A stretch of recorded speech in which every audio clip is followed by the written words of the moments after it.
Good afternoon, everyone. Good afternoon. Welcome again to our family recovery support meeting. Yes, this is a family recovery support meeting. My name is Craig, and I'm going to be your host today. I'm going to bring you a very interesting article. I thought that I can share a little light on a topic or subject that's very important, not only to me, but I hope it have some relevancy to you if you're watching this. And so this article is brought to us by charliehelp.com. Okay.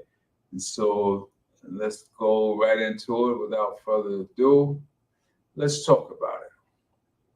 First thing we want to talk about trauma resilience and how to build it. Trauma resilience and how to build it. Wow. And so once again, this is our family recovery support meeting.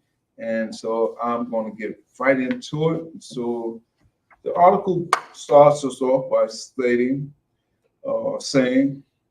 trauma is a complex experience that can have major consequences for someone's well-being.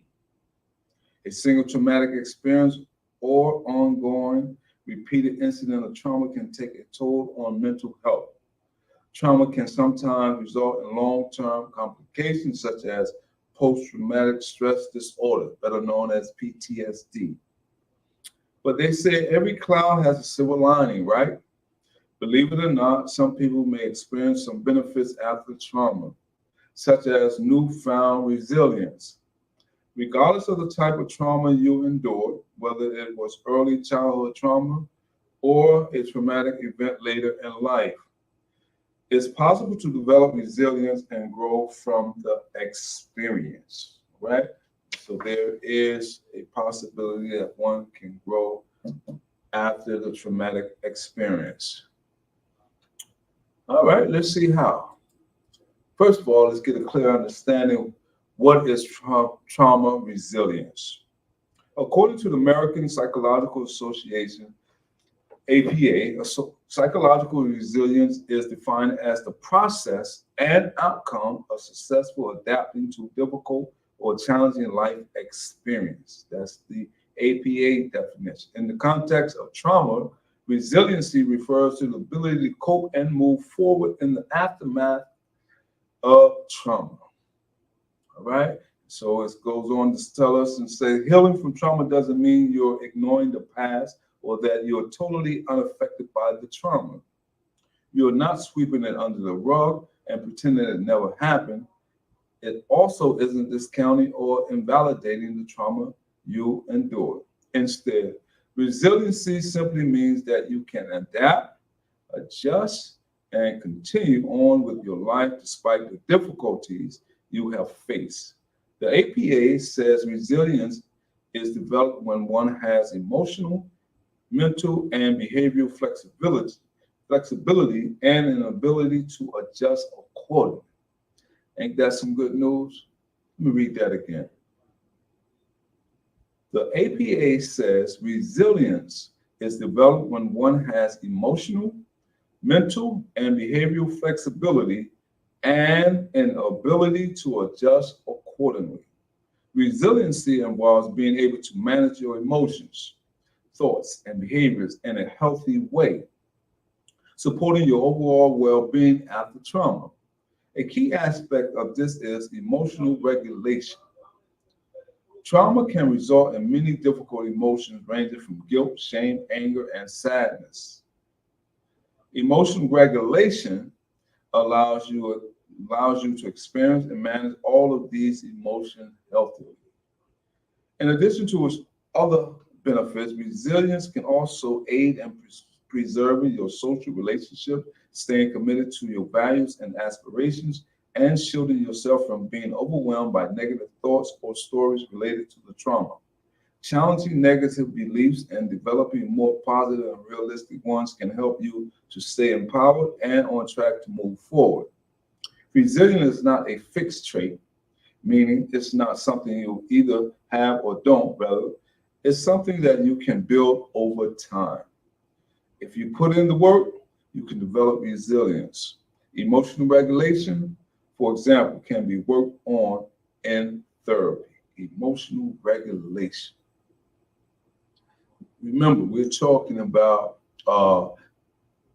traumatic episode, whether you experience or witnesses. And so we also want to share light that this is a family uh, recovery support group. And so a lot of times, this information is geared toward the whole entire family. And so there may have been some experiences that the parent could have experienced early on in childhood and what wasn't able to identify with it or wasn't able to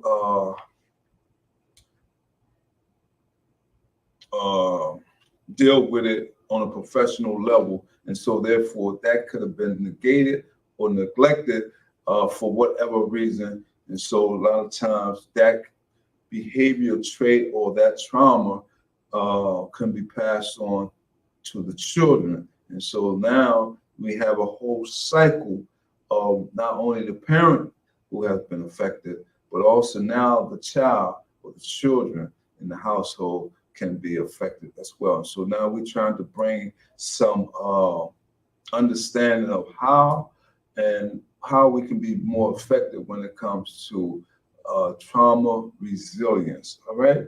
And so the next topic we want to talk about, and that is what is post-traumatic growth. Right? We talked about emotional regulation, we talked about trauma. Now we want to talk about post-traumatic growth. So the article says, going a step further beyond trauma resilience, you can also consider the phenomenon of post-traumatic growth. This is a relatively new concept that wasn't coined until the 1990s by a psychologist, Richard Tedeschi, and Lawrence Calhoun, who developed the post-traumatic, give me a little minute, who developed the post-traumatic growth inventory. Now I know all this information may sound high science, but it's really, when you really listen to the context of the language, you really get a better understanding of what trauma is, how to deal with it, how to move forward through resiliency. Now I'm talking about post-traumatic growth inventory. And so let's see how that worked from the reading of this article. It says, they refer to this as the positive legacies that trauma may leave on some trauma survivors. It is about more than just bouncing back after trauma. It's about how your life is truly impacted and changed after trauma exposure. The post-traumatic growth inventory shows that you can change for the better and implement newfound positive changes in your life moving forward. These psychologists noted that trauma can be devastating, but it doesn't mean there aren't any possible benefits to it. The scale that the psychologists created touches on 5 factors, right? Number 1, relative to others. This factor is all about social support, leaving on loved ones, and having the ability to open up about emotions and ask for help. This can help you heal and can help you connect more deeply to others throughout your life. You may experience newfound closeness with people, more compassion for others, and a desire to put more effort into your relationships. All right. So that's number 1 of the 5 factors, relating to others. Number 2, new possibilities. Okay. Trauma can open doors for you and present you with fresh opportunities. You may even find a new purpose in life, develop different interests, and desire to make changes for the better. Number 3, personal strength. Overcoming something as difficult as traumatic experience can help you get stronger. You may realize that you can get through this. You can get through anything. You may discover you're stronger than you thought and gain confidence to handle difficult situations. Spiritual change. That's number 4. Trauma survivors may experience spiritual growth, strengthen any existing spirituality, or lead you on a new spiritual path. Note, the American Psychological Association reports that future iteration, iterations of the post-traumatic growth inventory will expand to also apply to people who are more secular. And number 5, appreciation of life. Trauma survivors may look at life differently after trauma. For example, you may learn to appreciate every day as it comes, recognize the value of life, and understand what is truly most important to you. All right, so there were 5 factors from this scale of post-traumatic growth inventory. Number 1, I just read, relating to others. Okay, there's the growth factors. New possibilities, learn new possibilities, personal strength, look within yourself to find your strength, spiritual change, you can move from one stage to another, appreciation of life. All right. It says, do you need more support with mental health? Blah, blah, blah. What promotes, so the next topic we want to talk about, and that is what promotes resilience after trauma. I'm glad you asked. Luckily, you can build resilience after trauma in many ways, ranging from practicing self-care to seeking professional mental health. Here are 7 tips for building resilience, right? Number 1, seek out social support. Remember, this is a recovery support group meeting, all right? A family recovery support group. So number 1, seek out social support. Experts in the field have found social support to be a very important factor contributing to psychological resilience. Building and maintaining close connection with friends, families, and loved ones can help you feel like you aren't alone in your struggles. Social support from people you trust can help you feel more safe and comfortable as you go about life after trauma. This support can mean many things. You can have a shoulder to cry on when you're feeling down, someone to help motivate you to keep going when things are tough, or someone to simply just have fun with. Isolating can worsen mental health, so staying connected to others is important to support your well-being. All right? Outside of your family, chosen family, and social circle, you may look into support groups for trauma survivors. Support groups provide you with a chance to connect with others in the same shoes as you. All right? Number 2.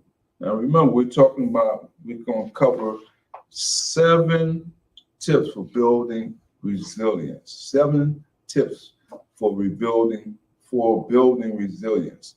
So we just went over number 1, seek out social support, very important. Number 2, find your sense of purpose. Finding purpose in life and giving back to others is a great way to build resilience. Whether giving back means showing some extra support to a loved one in need or volunteering for a specific cause you're passionate about, the act of being selfless can help improve your sense of purpose while also helping you connect with others. Together, these factors help to boost resilience. Researchers believe that purpose in life can be a significant factor in preventing negative outcomes of trauma, such as depression and post-traumatic stress disorder. Having a purpose provides you with something else to focus on and work towards and may improve overall life satisfaction, despite trauma or any other adversities you may face. Number 3, practice mindfulness. Research has shown that mindfulness can help build resilience. Mindfulness is essentially the practice of staying present in any given moment, observing your thoughts, feelings, and any sensation that's come up in a gentle and non-judgmental way. Right? One of the most common ways you can practice mindfulness is through meditation. Although you can certainly incorporate mindfulness into little moments throughout your day. When you're first starting out with mindfulness, you may want to listen to guided meditation to get you on the right track. All right, we're talking about 7 tips. Number 4, engage in self-care. This is vital. This is very crucial. Engage in self-care. Although maintaining social support after a traumatic event is key, it's also important to do things on your own that foster good mental health. Self-care would help you thrive as you work on building resilience. Some self-care ideas include: number 1, journaling. 2, using art or music to express yourself. 3, doing your favorite hobbies. 4, practice positive self-talk. 5, spending time outside. 6, meditating. 7, practicing gratitude. And number 8, limiting social media use. Okay? Engage in self-care. A lot of times, if we don't do it, find an outlet that give us some self renewal, we can burn out. And so it's very important to uh, look within, find out what things that you enjoy the most doing, and stick with it, carry it out until you feel relieved. And so, whatever it may be, if you're a person, an outdoor person who like to go for long walks, you're a person who like going fishing, if that gives you a therapeutic, or just sitting by out on the lake or beach, just enjoying the view and listen to the sounds of the waves from the ocean. These types of self-care outlets can be very therapeutic.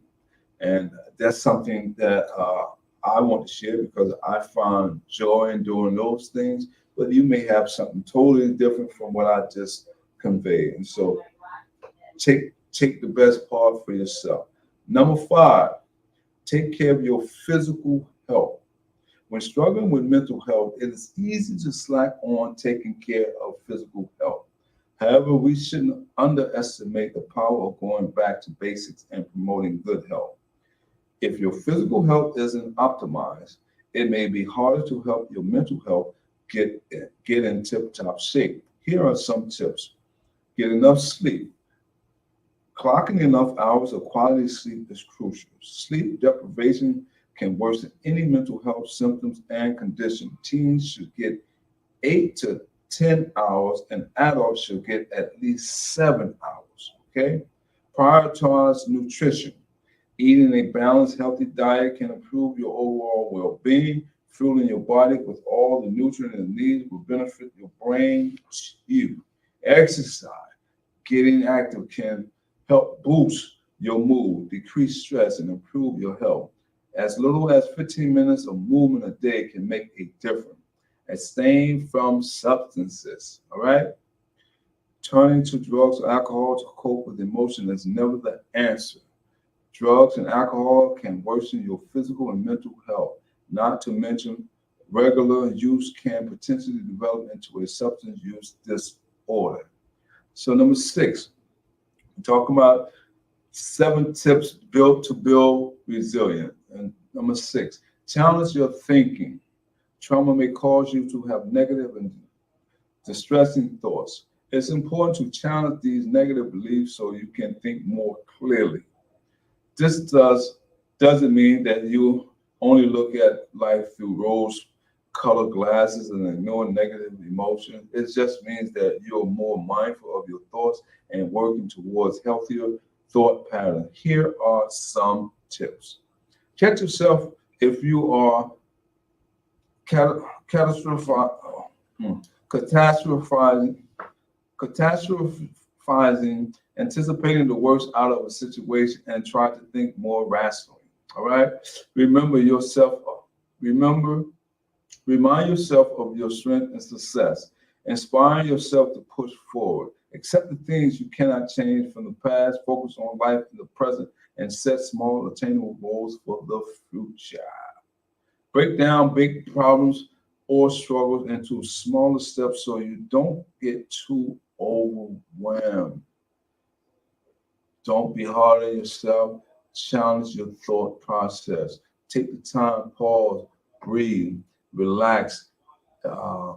And so if you are a person who are into breathing exercises or into some type of behavioral uh, modification practices, practice those things when you feel the need to do those. And so there's a many things that you can do to build your resilience. You just have to find the ones that best work for you. This article only shares 7 of them. We just went over 6. And the last one is number 7. It says seek professional mental health care. All right. And so we always want to be mindful that professional uh, care is very vital to our recovery.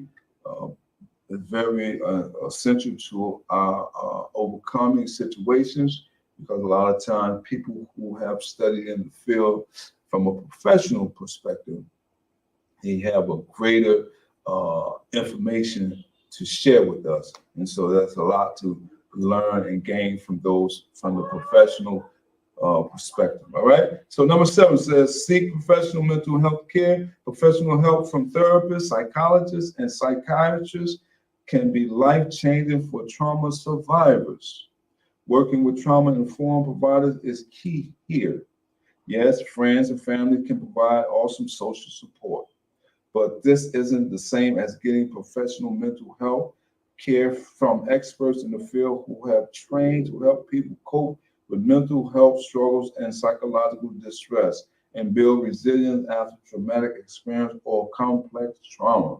A mental health professional can help you work through your trauma and any related effects such as anxiety, depression, feeling of sadness, hopelessness, anger, or guilt, flashbacks of trauma, okay? Desire to isolate and withdraw. Specific types of therapy, such as prolonged exposure therapy, cognitive behavioral therapy, CBT, trauma focused cognitive behavior therapy, TFCBT, and eye movement desensitization and reprocessing, EMDR, may be particularly helpful for trauma survivors to process trauma and learn to cope with their struggles. It's best to address trauma sooner rather than later. This can potentially help prevent you from developing long-term complications such as post-traumatic stress disorder. Trauma-informed therapists can also help you develop resilience. 5 positives in your situations. Excuse me, say, find positives in your situation. Determine your life purpose and help you foster post-traumatic growth. Whether you're dealing with complex trauma, such as ongoing child abuse, or acute trauma, such as an incident of sexual violence. A trauma-informed therapist can provide you with the most specialized care.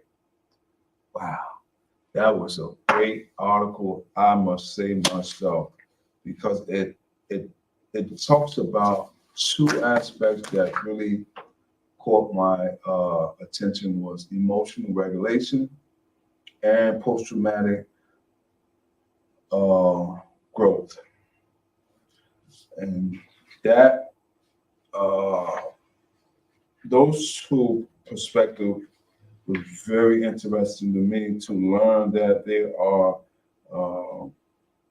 things that people who have been through some type of traumatic event or episode should look into because there is a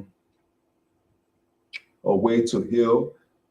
There's a way, as the article make mention, it's a way to heal from family, friends, but there's also a way to heal from the professional people that have been trained with the coping skills to help people get better. And so I encourage anyone that experienced any type of traumatic experience, uh, read this article again. This article is brought to us by charliehelp.com.